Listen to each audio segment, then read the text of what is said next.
ټولو خویندو ورونو ته سپیشل سلامونه وړاندې کوم. زما چې کوم وطنوال دي او بیا خاص کر زما مینوال دي هغو ته ډېر ډېر مبارک وي. یوټیوب وکولی شو چې ما ته ایډسنس راکړي. دا وګورئ تاسو، دا تاسو کتلی شئ، دا ما ته راورسېدلو د یوټیوب لخوا نه. تاسو دا وګورئ. تاسو د ټولو خویندو او ورونو د ملاتړ څخه یو جهان مننه. الله مو همیشه خوشحال لره چې زما ملاتړ مو کړی دی. دا د څه دپاره وي؟ ګورې زما یوټیوب تاسو ته ښه معلومات دی چې مونیټایزیشن د مخکې څخه آن شوی دی او زما یوټیوب کولی شي چې پیسې وګټي. ګورې دا ویډیوز چې زه کوم کنه دا د پیسو لپاره نه کوم. الحمدلله زه د خپل بزنس لرم، کاروبار لرم او بله خبر در دا وکم چې دا کومې پیسې نن سبا یوټیوب زما ګټي. یوټیوب دومره غټې پیسې نه ګټي، اول خبر در دا وکم. خو بیا هم چې ګټي انشاءالله دا پیسې اول هم تاسو ته ما ویلي دي او اخر هم درله وایم چې دا ټولې پیسې به زه انشاءالله غریبانانو ته ورکوم.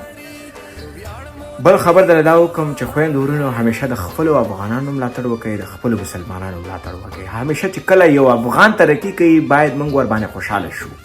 موږ باید زړه همیشه صفا وساتو. وایي زړه صفا منزل آسان. چې ستاسو نیت صفای کنه منزل تاسو ته همیشه آسان وي.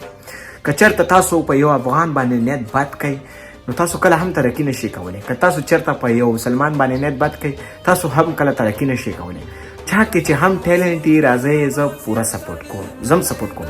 زه رحیم صدیقي هم سپورټ کوم. خپل ټیلنټ تاسو شو کوئ، خپل استعداد شو کوئ، تاسو وښایئ دنیا ته. زم سپورټ کوم. همیشه د خپلو افغانانو ملاتړ وکړئ، د خپلو سرتیرو ملاتړ وکړئ، د خپلو مشرانو ملاتړ وکړئ. ګورئ زه مې همیشه خپل افغانان سپورټ کوم. ګورئ خویندو ورونو دې کې زه خلاف کسان هم لرم. باید تاسو مخالفین همیشه ولرئ. چې کله هم تاسو مخالفین ونه لرئ تاسو مخکې پرمختګ نشئ کولی. زما ویډیوز چې دي په زیاتره کسانو باندې بد لګېږي ځکه چې زه حقیقت وینا کوم، سپینې سپینې خبرې کوم او د سپینو خبرو کولو اورېدلو جرأت په هر چا کې نشته چې ویوري. او الله پاک را باندې مهربانه هم دی. څومره مې چې زړه صفا دی الله پاک را باندې مهربانه دی. ما مخکې زیاتره فیسبوک کارولو، انستګرام مې کارولو، ټیک ټاک مې کارولو. د یوه میاشت وشوله چې ما یوټیوب شروع کړی دی، ویډیوز پکې اچوم. یوټیوب چینل مې مخکې کولاو کړی و، تقریبا دا 6 میاشتې کېږي، خو ویډیوز هېڅ مې پکې نه اچول او نه مې چاته وي چې دا سبسکرایب کړئ. خو الحمدلله په دې یوه میاشت کې څه د پاسه 9,000 کسان راغلل ورته او الحمدلله تقریبا $140 خواوشا د یوټیوب ګټلي. دلته تاسو ته معلومېږي $140 یوټیوب ګټلي. او ګورې اوسه پورې دومره مخکې هم نه یم. دا پیسې به انشاءالله زه غریبانانو ته لیږم. تاسو هر څوک دا پیسې نه خوري چې دا یوټیوب دومره زما پیسې ګټلي. زه دله ذکر کوم چې زما زړه صفا دی او زما منزل ماته به اسانه وي ځکه دا پیسې به زه غریبانانو ته لیږم، پخپله خو یې نه خورم که نه. دا پیسې چې دی دلته همیشه چې کوم مسافر کار وکړي په مسافرۍ کې یا بزنس کې ولري. زه خپل الحمدلله بزنس لرم نو په بزنس کې ته همیشه د ورځې $1,500 ګټې صرف ګټه. دغه چې دي دا تقریبا د 3 هفتو پیسې دي.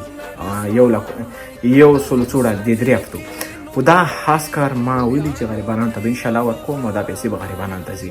خو دې کې زه ستاسو سپورټ ته ضرورت لرم. انشاءالله همیشه زما سپورټ وکړئ. زه سپینې سپینې خبرې کوم چې سپینو خبرو اورېدلو جرأت درکړي. زما دا سپینې خبرې واورئ او که نه شئ اورېدلی نو برای مهرباني بیا چینل ته مه راځئ. زه بیا نه خفه کېږم، چینل ته مه راځئ. او که چېرته زما مینهوال د افغانستان مینهوال د مسلمانانو مینهوال موسټ ویلکم چینل ته. او چینل هم د سره سبسکرایب کوئ، خپل افغانان هم سپورټ کوئ، خپل مسلمانان هم سپورټ کوئ. څوک چې ظلم کوي زه به یې پوره خیانت یم. ټولو خویندو ورونو ته بیا هم مبارک وي. دا د دې دپاره دی چې زه اوس پیسې راوباسلی شم. که ویسټرن یونین باندې او یا که زما په بینک باندې پیسې راوباسلی شم. کله هم چې ضرورت شي کوم افغان راته وایي چې زما پیسې په کار دي، پوره ثبوت به درنه غواړم، انشاءالله دا پیسې به هلته ځي. او بله ما ویډیو کړې د هغې کې انشاءالله مسافر چې کوم وروڼه دي هغو په باره کې د هغه به تاسو په هغې باندې پوه شئ. ښه شي بیا ښه وخت.